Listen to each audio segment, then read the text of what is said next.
Welcome. NSG 419 Studies Section 5 Metabolic and Endocrine Disorders and Drug Withdrawal. Introduction. In this section, you will learn about galactosemia and phenylketonuria as examples of inborn errors of metabolism. I will also describe each of these disease conditions as well as discuss their causes, signs, and symptoms, and they can be managed or treated. You will also learn about neonatal abstinence syndrome and fetal alcohol syndrome. We will cap the session with a discussion on hypoglycemia, hyperglycemia, common electrolyte problem, and how they can be managed in newborn.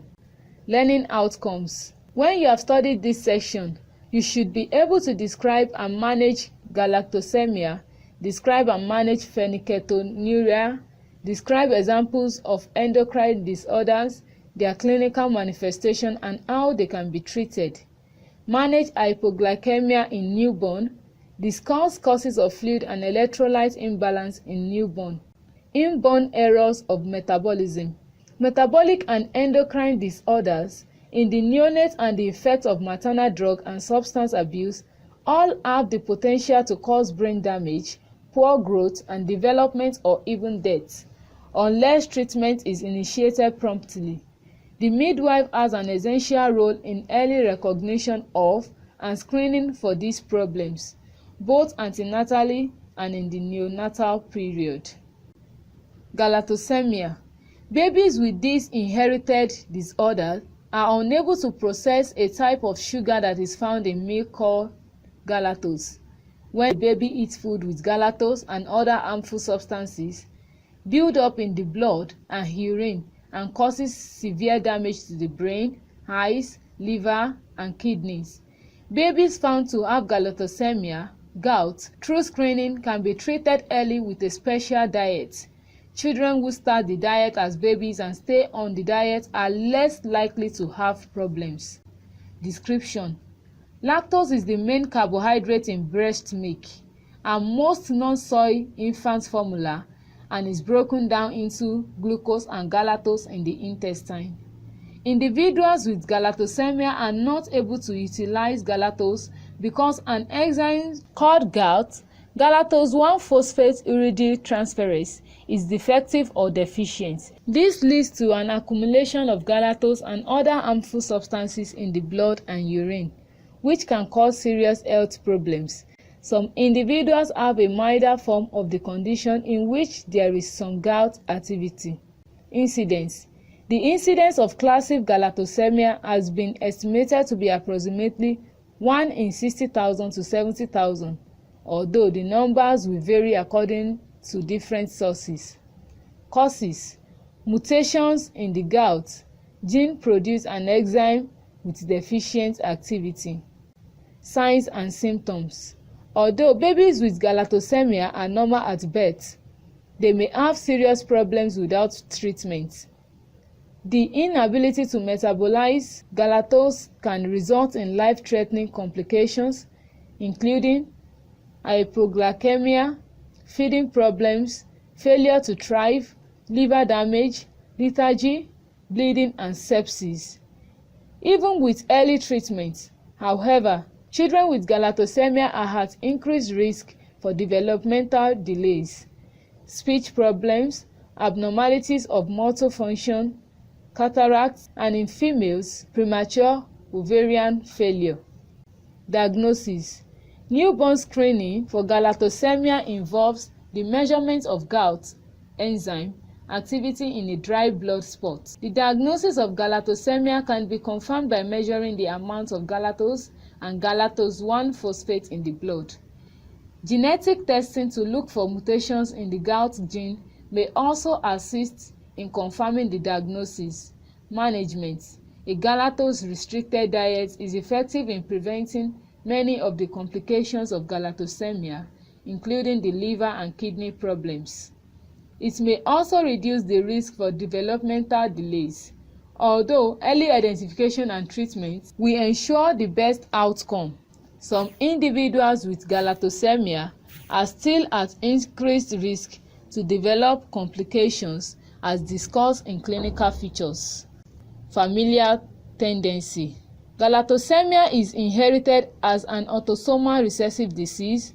Parents of a child with galactosemia are assumed to be carriers for the disease and have a 1 in 4, 25% galactosemia chance in each pregnancy of having another child with this condition. Prenatal testing for galactosemia can be done as early as 15 to 16 weeks of pregnancy. Genetic counseling to discuss the benefit of prenatal testing options in more detail is recommended. Unaffected siblings of a child with galactosemia have a 2/3 chance of being carriers. Carriers are healthy and do not have symptoms of galactosemia. Phenylketonuria. What is phenylketonuria? PKU. PKU is a hereditary disorder in which affected individuals cannot use the amino acid phenylalanine properly so that it builds up in the blood. Hyperphenylaninemia. Babies with this inherited disorder are unable to process an amino acid in their food called phenylalanine. Phenylalanine and other harmful substances build up in the blood. Babies appear normal at birth. If untreated, they will develop serious irreversible mental disabilities. Screening means that babies with phenylketonuria (PKU) can be found early and treated with a special diet, which will prevent severe disability and allow them to lead a normal life. If babies are not screened but are later found to have PKU, it may be too late for the special diet to make a difference. The amino acid disorders are a class of inherited metabolic conditions that occur when certain amino acids either cannot be broken down or cannot be produced by the body, resulting in the toxic accumulation of some substances and the deficiency of other substances. Incidence. The incidence is about 1 in 10,000, but there is a geographical variation. Causes. Mutations in the phenylalanine hydrolase (PAH) gene produce a defective enzyme that is unable to process phenylalanine properly. Signs and symptoms. Babies with PKU are clinically indistinguishable from healthy babies for the first few weeks of life. Without treatment, however, phenylalanine accumulation will cause severe and irreversible mental retardation, eczema, and other problems. Children with untreated PKU may also have a distinctive mousy odor. Phenylalanine levels start rising within 24 hours of birth. Newborns with elevated levels of blood spot analysis are investigated further. Diagnosis. The diagnosis is confirmed by measuring the levels of plasma phenylalanine and triosine in the blood. Other tests may also be done to rule out other causes of higher phenylalanine levels. A diagnosis of PKU can also be confirmed by genetic analysis of the PAH gene. Management. A low-protein diet with low phenylalanine intake should be started as soon as possible to prevent mental retardation and other problems. Some phenylalanine is required by the body for normal growth and development, so it should not be eliminated from the diet. Frequent monitoring of plasma amino acid levels, weight gain, and development are recommended. Adult women with PKU are at risk to have babies with microcephaly, poor growth, and mental retardation if their phenylalanine levels are persistently elevated during pregnancy. Therefore, pregnant women with PKU should also be monitored closely. Infants who are identified early and treated appropriately grow up to be indistinguishable from other children the same age. Women with PKU who carefully maintain good phenylalanine levels during pregnancy can have babies who have normal growth and development. Familial tendency. PKU is inherited as an autosomal recessive disorder. The parents of a child who has PKU are assumed to be carriers for the disorder and have a 1 in 4, 25% chance in each pregnancy of having another child with PKU. Prenatal testing for PKU can be done as early as 10 to 12 weeks of pregnancy. Genetic counseling to discuss the benefits of prenatal testing. Options in more detail is recommended. Unaffected siblings of a child with PKU have a 2/3 chance of being carriers for PKU. Carriers are healthy and do not have symptoms of PKU. Other conditions that can cause elevated levels of phenylalanine. Intermediate form of hyperphenylalaninemia, in which the levels of phenylalanine are lower than what is usually found in classic PKU, can cause variable mental retardation and in some cases can be completely asymptomatic beginning. Biopterin is a cofactor for PAH. Defect in biopterin metabolism can cause hyperphenylalaninemia, which also require treatment.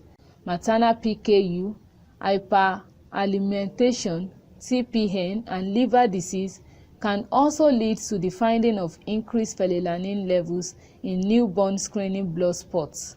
Endocrine disorders. In this section, you will learn about congenital adrenal hyperplasia as well as congenital hypothyroidism. Babies with endocrine disorders of either the thyroid or adrenal glands make too little of certain hormones. Babies with this disorder can receive hormones to replace the ones their body cannot make. Replacement of thyroid hormones prevents growth problems and mental handicap. Replacement of adrenal gland hormones can prevent serious health problems such as shock or sudden unexpected death. Congenital adrenal hyperplasia. The adrenal glands, small organs that lay on top of the kidneys, in babies with this inherited disorder are unable to make two hormones called cortisol and aldosterone. Cortisol helps the body to cope with stress and aldosterone helps control salt balance. Too little of this hormone may cause vomiting, dehydration, low blood pressure, and even death. Congenital adrenal hyperplasia (CAH) also causes problems with growth and development. Screening and early treatment with special medicine can help prevent these problems. Most people with CAH enjoy normal healthy lives with few problems. What is congenital adrenal hyperplasia (CAH)? Congenital adrenal hyperplasia (CAH) is an inherited defect in which the adrenal gland has an impaired ability to make cortisol and aldosterone due to mutation in one of the enzymes required for their synthesis. Cortisol is important in coping with physical stress, and aldosterone is important for controlling salt balance. The underproduction of this hormone may mean that an infant cannot regulate salt and fluids, leading to a salt-losing crisis and possibly death. In addition, because of the block in certain hormonal pathways, excess male hormones are produced.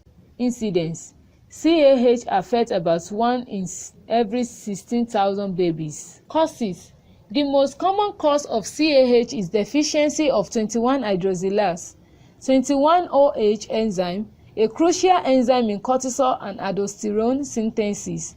Levels of hormone precursors such as 17-hydroxyprogesterone and androgens are elevated. Signs and symptoms: CAH is different from many of the other conditions in the newborn screening in that girls may be symptomatic at birth. With the overproduction of male hormones during pregnancy, some chromosomally female babies have masculinization of the external genitalia to varying degrees.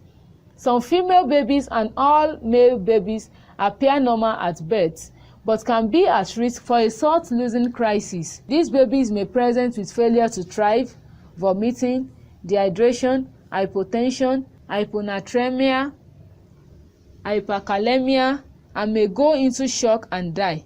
This crisis occurs within the first few weeks of life. In the long term, individuals with CAH may continue to have an imbalance in certain hormones, leading to symptoms such as precocious puberty, short stature, or reduced fertility. Diagnosis: The diagnosis of CAH is confirmed by measuring 17-OHP and other adrenal hormones in the blood. Mutation analysis of the CYP21A2 gene is done once the diagnosis is established. Management.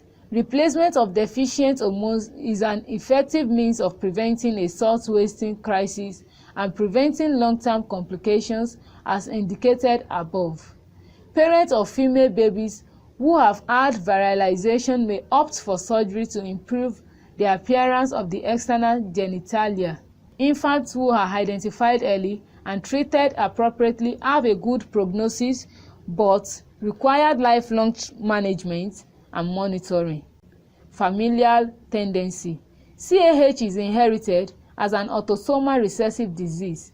Parents of a child with CAH are assumed to be carriers for the disease and have a 1 in 4, 25% chance in each pregnancy of having another child with the condition. Women who have had a previous child with CAH are often prescribed dexamethasone in pregnancy in order to prevent virilization of a female fetus. Prenatal testing for CAH can be done as early as 10 to 12 weeks of pregnancy. Genetic counseling to discuss the benefits of prenatal testing options in more detail is recommended. Unaffected siblings of a child with CAH have a 2/3 chance of being carriers. CAH carriers are healthy and do not have symptoms of CAH. Congenital hypothyroidism. Babies with congenital hypothyroidism (CH) do not make enough of a thyroid hormone called thyroxine. Without this hormone, they do not grow properly and can develop physical problems and serious mental disabilities. Most babies with CH appear normal at birth. Screening means that babies with CH can be found early and treated with thyroxine pills. Most people with CH can enjoy normal healthy lives with few problems. What is congenital hypothyroidism (CH)? CH is a condition in which babies are born with a thyroid hormone deficiency. Thyroid hormone is important for the normal function of all the body's organs and for brain development. Incidence. Congenital hypothyroidism is a relatively common condition that affects about 1 in every 4,000 babies.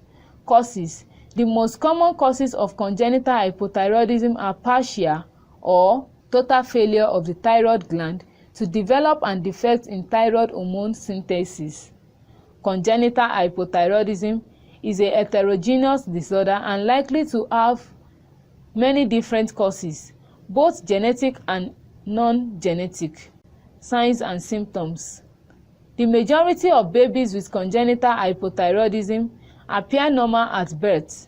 Some may have jaundice, constipation, lethargy, hypotonia, and feeding problems. However, if they are not identified and treated quickly, they are at risk for mental retardation and failure to thrive.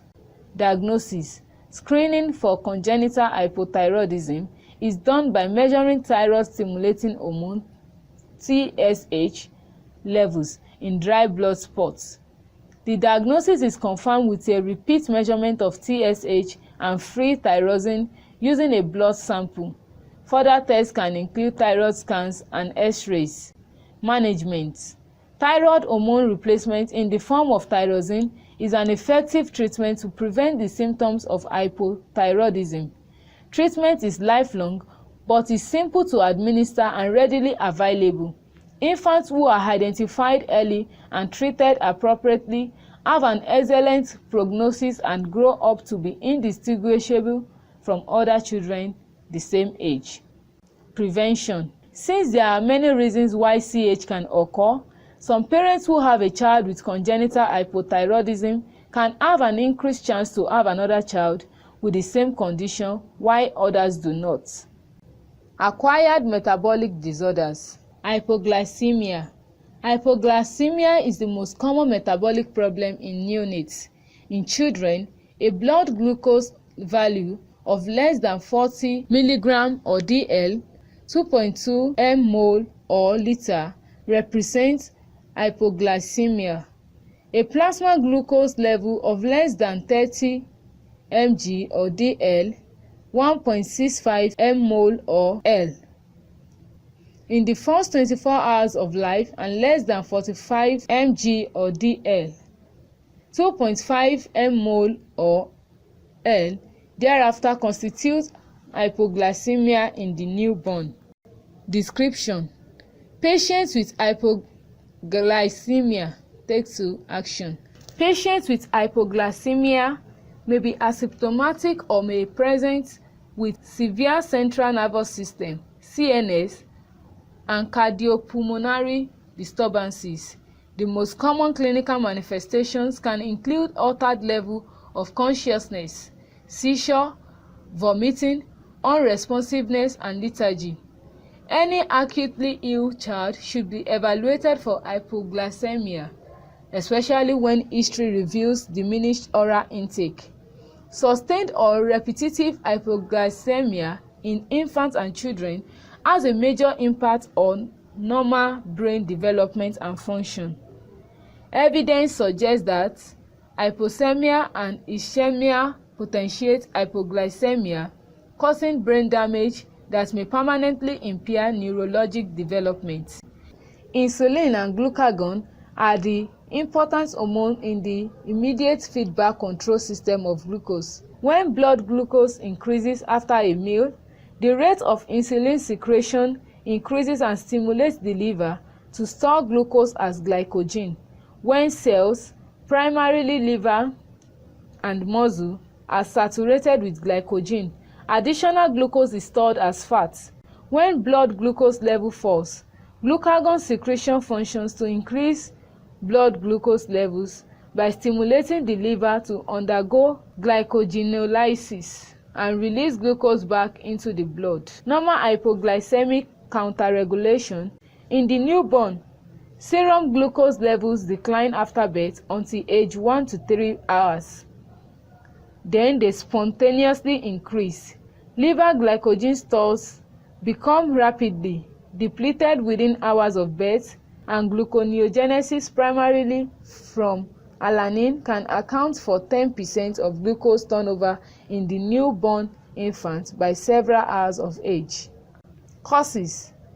The causes of neonatal hypoglycemia include the following: persistent hyperinsulinemic hypoglycemia in infancy (PHHI), limited glycogen stores, e.g., prematurity, intrauterine growth retardation, increased glucose use, e.g., hyperthermia, polycythemia, sepsis, growth hormone deficiency, decreased glycogenolysis, gluconeogenesis, or use of alternate fuels, e.g., inborn errors of metabolism, adrenal insufficiency, depleted glycogen stores, e.g., asphyxia, perinatal stress, starvation.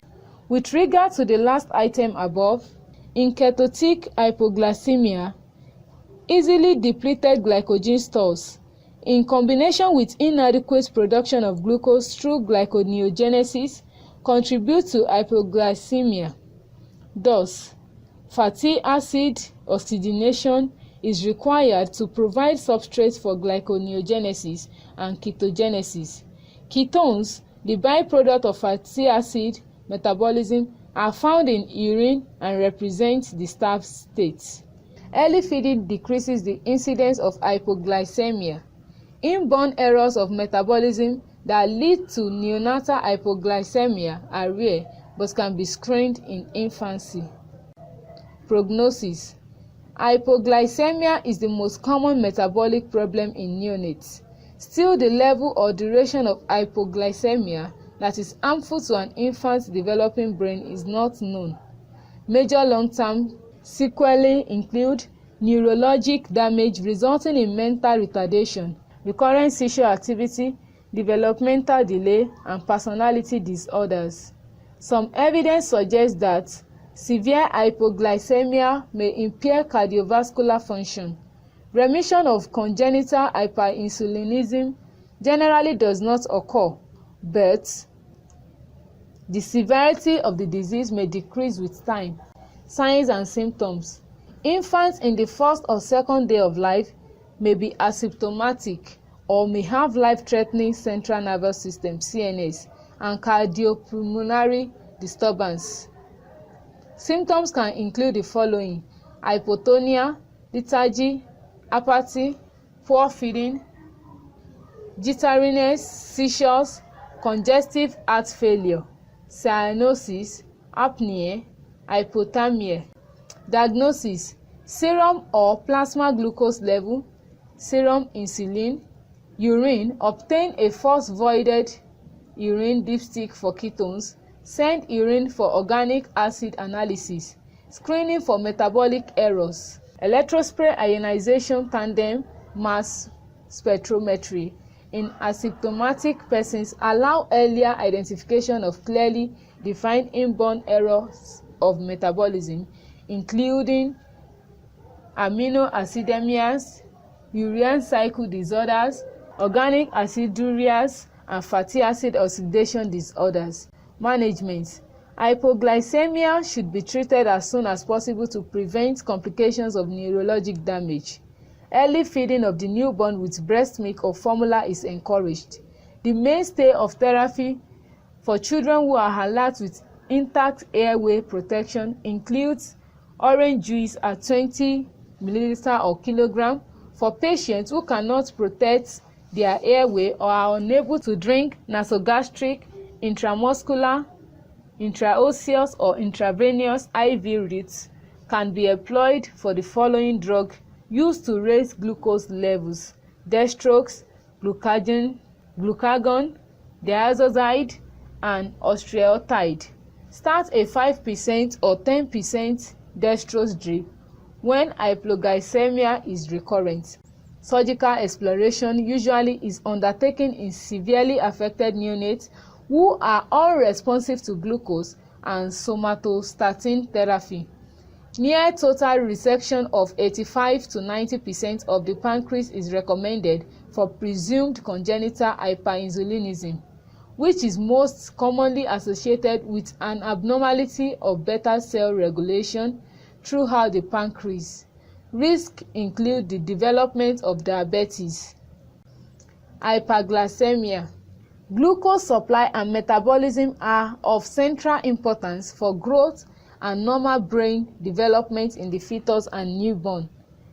Disorders in glucose availability or utilization can result in hypoglycemia or hyperglycemia. Definition: hyperglycemia. The definition of hyperglycemia is uncertain. It is often defined as blood glucose greater than 125 mg or dl, 6.9 mmol or L, or plasma glucose greater than 150 mg or dl, 8.3 mmol or L. However, these levels are frequently observed during glucose infusions in newborns, especially in extremely preterm infants, and may not require intervention. Plasma osmolality increases by 1 mosmol or L for each 18 mg or dl increase in plasma glucose concentration. Thus, a rise in glucose concentration from 110 to 200 mg or dl, 6.1 to 11.1 mmol or L, only increases osmolality by 5 mosmol or L, which is a relatively small change. More marked hyperglycemia is required to produce the osmotic diuresis and hyperosmolality that may be clinically important. Most neonatologists become concerned about hyperglycemia when the blood glucose concentration exceeds approximately 180 to 200 mg or dl, 10 to 11.1 mmol or L. Newborns have variable reabsorptive capacities for glucose, which may be particularly reduced in those who are ill or preterm. Causes. In general, neonatal hyperglycemia is associated with a clinical condition rather than a specific disorder of glucose metabolism and occurs in infants receiving intravenous IV parenteral glucose infusion. A rare cause of hyperglycemia is neonatal diabetes mellitus. Parenteral administration of glucose Parenteral glucose is administered to most preterm or ill neonates because adequate enteral feeding is delayed. Neonatal hyperglycemia often occurs in this setting because glucose metabolism and needs change, requiring readjustment of glucose infusion rates. In neonates receiving parenteral administration of glucose, sepsis, prematurity, and stress are all factors that affect glucose metabolism and increase the risk of hyperglycemia. Prematurity.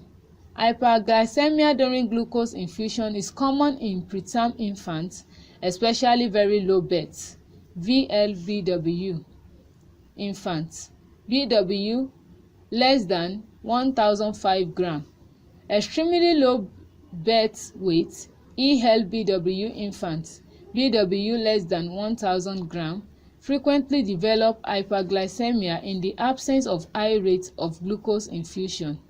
Proposed underlying mechanisms include reduced insulin secretion, incomplete suppression of hepatic glucose production, and stress response resulting in counter-hormone regulation.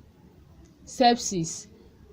Hyperglycemia may be a presenting sign of sepsis in an infant with previously normal blood glucose concentration and no change in glucose infusion rates. Potential mechanisms include the stress response, decreased insulin release, and reduced peripheral utilization of glucose. In the VLBW preterm infant, fungal rather than bacterial sepsis appear to be more commonly associated with hyperglycemia. Stress. The stress response to critical illness with the release of counter-regulatory hormones, e.g., epinephrine and cortisol, may result in hyperglycemia, especially in preterm infants who require mechanical ventilation. The stress response also may be responsible for hyperglycemia occurring after surgery. In this setting, increased rate of fluid administration containing dextrose may also be a contributory factor. Drugs. Hyperglycemia is a common complication of glucocorticoid therapy, especially in ELBW infants. Hyperglycemia can also occur following administration of mirtazapines and phenytoin. The mechanism may be suppression of insulin release or insulin insensitivity. Neonatal diabetes mellitus.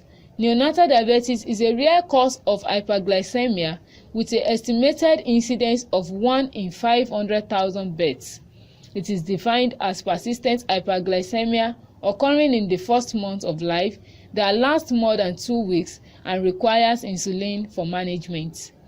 The majority of infants are small for gestational age (SGA), which may be related to decreased insulin secretion in the fetus. They present with weight loss, volume depletion, hyperglycemia, and glucosuria with or without ketonuria and ketoacidosis. Transient. Either paternal uniparental disomy of chromosome 6 or an unbalanced duplication of paternal chromosome 6 is present in the majority of cases of transient neonatal diabetes. Mutations of the imprinting gene ZAC or PLAGL1, a transcriptional regulator of the type 1 receptor for pituitary adenylate cyclase, activating polypeptide, an important regulator of insulin secretion. At chromosome 6q24 has been shown to be the major cause of neonatal transient diabetes mellitus. Permanent. About 1/2 of patients with neonatal diabetes mellitus have a permanent form that is primarily due to gene mutations. Related to the ATP-sensitive potassium channel, in rare cases, permanent neonatal diabetes mellitus is due to pancreatic agenesis or hypoplasia. In one case series of 4 patients with developmental failure of the pancreas who were product of a consanguineous kinship. A specific gene defect was not identified. Most patients with permanent neonatal diabetes mellitus have mutations that affect the ATP-sensitive potassium channel. KATP channel, which regulates the release of insulin from pancreatic beta cells. Activating mutations increase the number of open KATP channels at the plasma membrane, hyperpolarizing the beta cells and preventing the release of insulin. Pathophysiology. Hyperglycemia typically occurs when a newborn cannot adapt to parenteral glucose infusion by decreasing endogenous glucose production or increasing peripheral glucose uptake. This is usually related to an associated clinical condition such as extreme prematurity or sepsis. In both term and preterm infants, the following observations of glucose metabolism are seen. Hepatic glucose production is suppressed by infusion of glucose with or without amino acids. Hyperglycemia and insulin. Glucose production is not changed by intravenous IV lipid infusion. Circulating insulin concentration increased appropriately with hyperglycemia and increased hepatic and peripheral glucose uptake. However, hyperglycemia is more common in preterm infants compared with term infants. Management. Reduction of glucose infusion rates. Intervention to reduce the blood glucose concentration are initiated at values above 180 to 200 mg or dl, 10 to 11.1 mmol or liter. The first step in management is to decrease the parenteral glucose infusion rate, reducing the rate to 4 to 6 mg or kilogram per minute. Usually lowers the blood glucose concentration.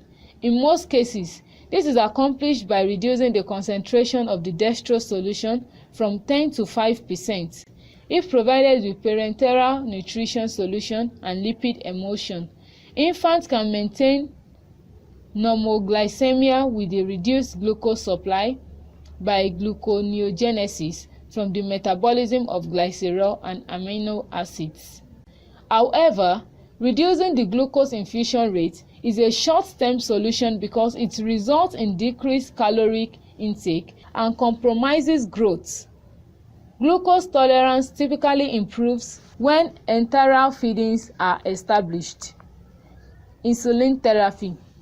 Insulin improves glucose tolerance, allows provision of more calories, and promotes growth in infants who remain hyperglycemic at reduced glucose infusion rates. The exact indications for insulin therapy are not well defined. Monitoring. The blood glucose concentration should be monitored within 30 minutes to 1 hour of the start of the infusion and after any changes in the rate of glucose or insulin infusion. Glucose concentration should be monitored hourly until stable and then less frequently. Fluid and electrolyte imbalance. Description.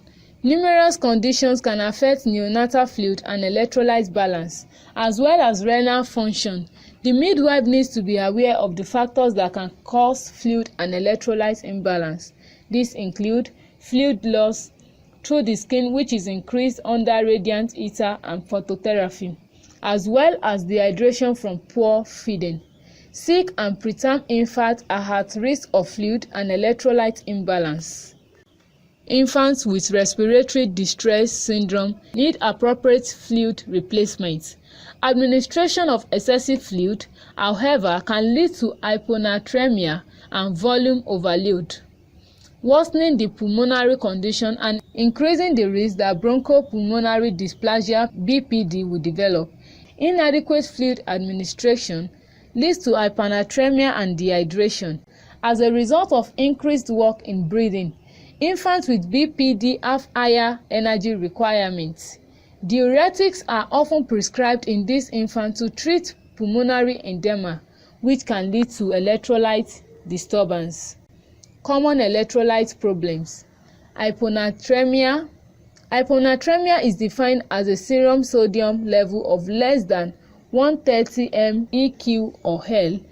Usually, this is not a cause for concern until the serum sodium has dropped to less than 125 mEq or L. Remember that hyponatremia usually results from excessive free water intake relative to insensible and sensible water loss. However, inadequate sodium intake can contribute to the development of hyponatremia, especially in the extremely premature infants with increased sodium loss. Hyponatremia. Hyponatremia is defined as a serum sodium level greater than 150 MEq or L. Usually, this is not a cause for concern until the serum sodium level has risen to a greater than 155 MEq or L. Hyponatremia is commonly seen in the first few days of life in ELBW preterm infants and most often occurs when free water intake is inadequate to compensate for very high IWL. Very rarely, hyponatremia is the result of excessive administration of sodium in either the diet or IVFs.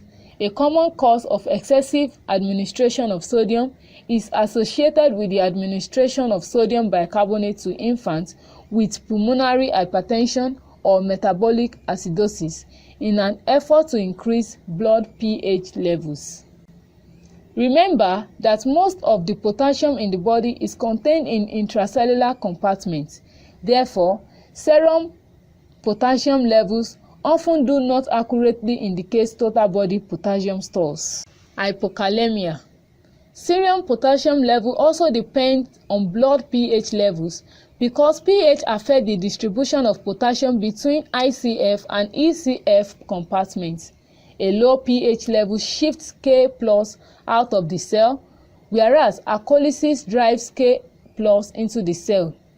Therefore, acidosis increases the potassium concentration in the blood or serum, whereas alkalosis lowers the potassium concentration.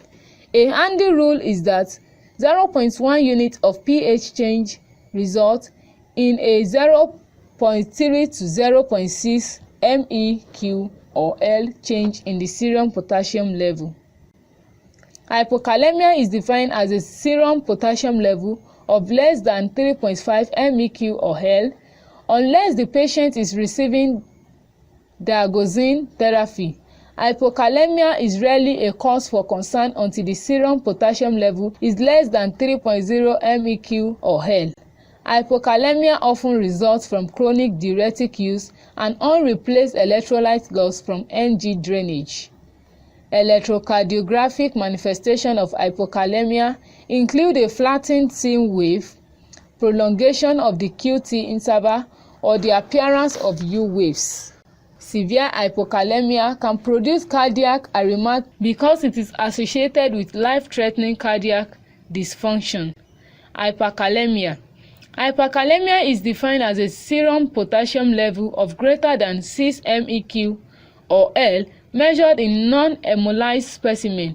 Hyperkalemia is of far more concern than hypokalemia, especially when serum potassium levels exceed 6.5 MEq or L, or if electrocardiographic changes have developed. Electrocardiographic manifestation of hyperkalemia are a progression from peaked T waves as the earliest sign to a widened QRS configuration. Bradycardia, tachycardia, supraventricular tachycardia (SVT), ventricular tachycardia, and ventricular fibrillation. Causes of hyperkalemia include potassium release from damaged neuronal cells and breakdown of red blood cells (RBCs) following intraventricular hemorrhage (IVH), trauma and intravenous hemolysis. A very low birth weight neonate with a bilateral grade 3 intraventricular hemorrhage. In addition, severe acidosis and decreased urinary potassium excretion contribute to elevation in serum potassium. Finally, hyperkalemia can be one of congenital adrenal hyperplasia. Management of significant hyperkalemia consists of various measures. All administration of potassium is discontinued. Calcium gluconate 100 to 200 mg or kg 1 to 2 ml or kg of 10% solution is administered as a slow intravenous IV infusion over 5 to 10 minutes. Alkalinization is performed either with hyperventilation or IV sodium bicarbonate 1 to 2 MEq or kilogram. Inhaled albuterol enhances cellular uptake of potassium.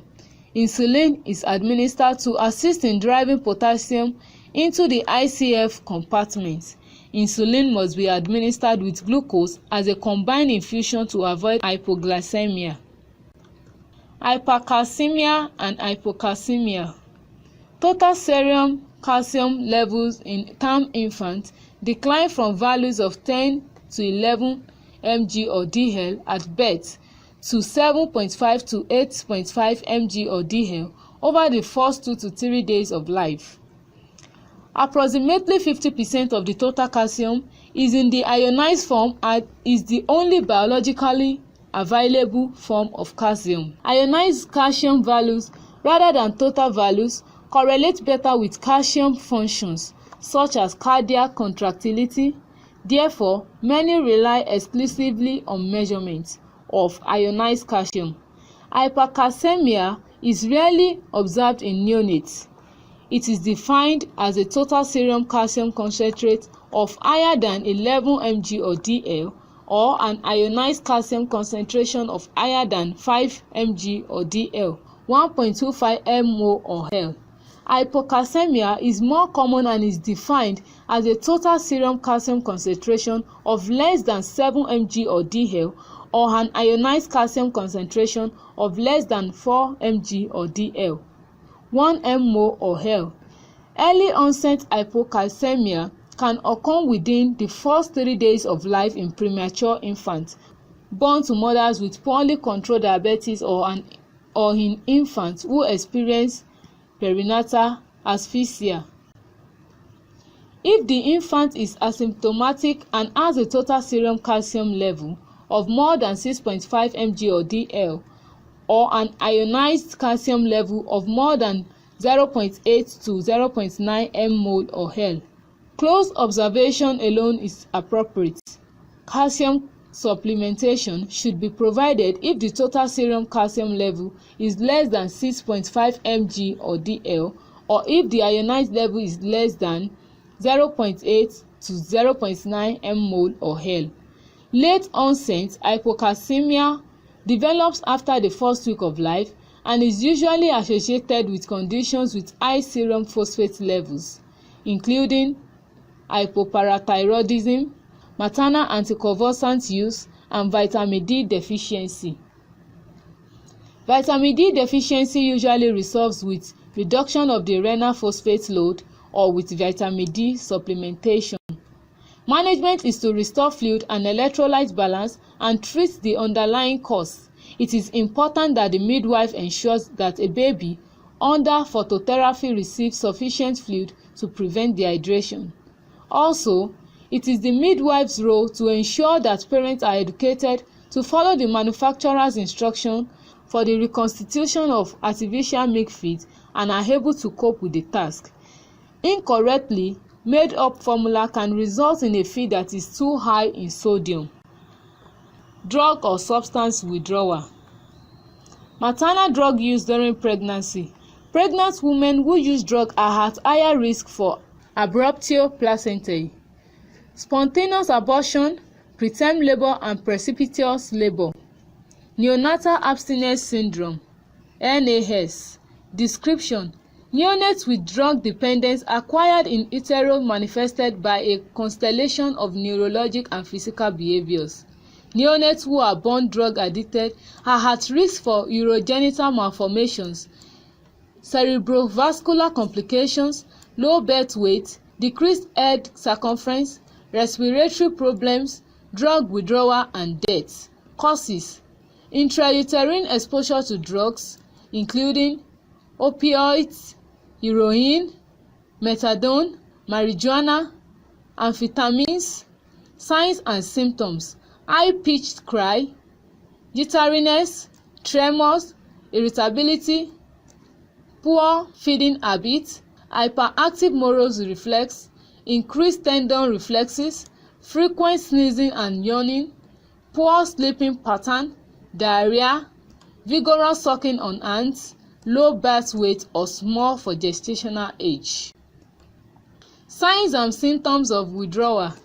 Dependent on the length of maternal addiction, the drug ingested, and the time of last ingestion before delivery, usually within 24 to 48 hours of delivery, seizures, tremors, irritability, increased wakefulness, high-pitched cry, increased muscle tone, increased deep tendon reflexes, increased Moro reflex, increased yawning, increased sneezing, rapid changes in mood, hypersensitivity to noise and external stimuli, poor feeding, uncoordinated and constant sucking, vomiting, diarrhea, dehydration, poor weight gain, increased sweating, nasal stuffiness, fever, mottling, temperature instability, increased respiratory rate, increased heart rate. Management: swaddle the neonate tightly, provide a quiet, dark environment, provide a pacifier, heroin withdrawal, perform garbage feeding, methadone withdrawal, maintain fluid and electrolyte balance, advise the mother against breastfeeding, assess the neonate for jaundice, methadone withdrawal, medicate the neonate as necessary to treat withdrawal manifestations such as opium, paregoric, phenobarbital, chlorpromazine, thorazine, or diazepam, Valium. Promote mother-infant bonding. Evaluate for referral to child protective services if warranted. Provide supportive care. Maintain a patient airway. Have resuscitative equipment readily available. Elevate the neonate head during feeding. Provide small, frequent feeding, positioning the nipple to ensure effective sucking. Monitor weight daily. Assess intake and output frequently, and monitor fluid and electrolyte balance. Administer supplemental fluids. Assess the neonate for signs and symptoms of respiratory distress and report them immediately if present. Assess breath sounds frequently for changes.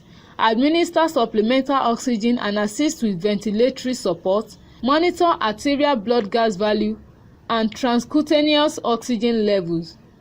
Protect the neonate from injury during seizures. Maintain skin integrity. Fetal alcohol syndrome. Description: cluster of birth defects resulting from in utero exposure to alcohol. Fetal alcohol syndrome (FAS) found in neonates of moderate drinkers, 30 to 59 ml of alcohol daily. Includes at least one abnormality in each of the following categories: growth retardation, central nervous system (CNS) abnormalities, and facial malformations. Development of associated birth defects possible in first 3 to 8 weeks of pregnancy. Before woman can even know she's pregnant, risk of teratogenic effect increase proportionally with daily alcohol intake. No safe level of alcohol intake during pregnancy. Causes: fetal exposure to alcohol ingested by the mother during pregnancy. Signs and symptoms: prenatal and postnatal growth retardation. Characteristic findings within the first 24 hours of life include difficulty establishing respirations, irritability, lethargy, seizure activity, tremulousness, opisthotonus, poor sucking reflex, abdominal distension. Facial anomalies such as microcephaly, microphthalmia, maxillary hypoplasia, and short palpebral fissures. CNS dysfunction including decreased IQ, developmental delays, neurologic abnormalities such as decreased muscle tone, poor coordination, and small brain. Management: identify women at risk and attempt prevention through public education. Take a careful prenatal history to identify women at risk due to alcohol consumption. Refer the woman to alcohol treatment if necessary. Closely assess and promptly identify neonates with FAS. Access breast sound frequently, being alert for signs of distress and suction as needed. Encourage successful feeding, assist with developing measure to enhance neonate intake. Monitor weight and measure intake and output. Promote mother-infant bonding. Provide emotional support and anticipatory guidance. Fetal alcohol syndrome (FAS) is characterized by physical and mental disorders, apparent at birth and problematic throughout the child's life. A distinctive pattern of 3 specific findings characterize FAS: growth restriction, prenatal and postnatal, craniofacial structural anomalies, and central nervous system dysfunction. Because effects other than those typically associated with FAS also occur, additional terminology has been developed to address these concerns. Fetal alcohol effect (FAE) is used to describe children with a variety of problems thought to be associated with alcohol consumption by the mother during pregnancy. These problems may include low birth weight, developmental delays, and hyperactivity. Alcohol-related birth defect (ARBD) is used to describe neonates with some but not all of the symptoms of FAS. Alcohol-related neurologic defect (ARND) is used to describe neonates with neurologic symptoms associated with FAS, such as cognitive difficulties, hyperactivity problems, and mental impairment. When the effects of prenatal exposure to alcohol are viewed on a continuum, FAS is considered severe. Study section summary. In this study section, you have learnt about galactosemia and phenylketonuria. You also learnt about neonatal abstinence syndrome and fetal alcohol syndrome. We capped the session with a discussion on hypoglycemia and hyperglycemia, common electrolyte problem, and how they can be managed in newborn. Now we've come to the end of study section 5. Thank you.